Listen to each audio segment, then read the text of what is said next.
G'day.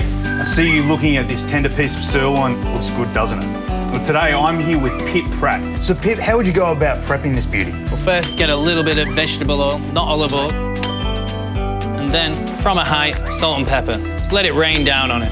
Once all sides, including the fat's been seasoned, get it straight on a hot barbecue. Oh, what is it about cooking with Aussie beef? The flavour, the consistency, and the variety in Australia is just amazing. The smell that's just coming off this right with the barbecue. It just makes you hungry. It's the smokiness, being outdoors with it, the heat, and the flavour it all brings. Just a simple piece of meat, the flavour's so much better than just cooking it in a pan.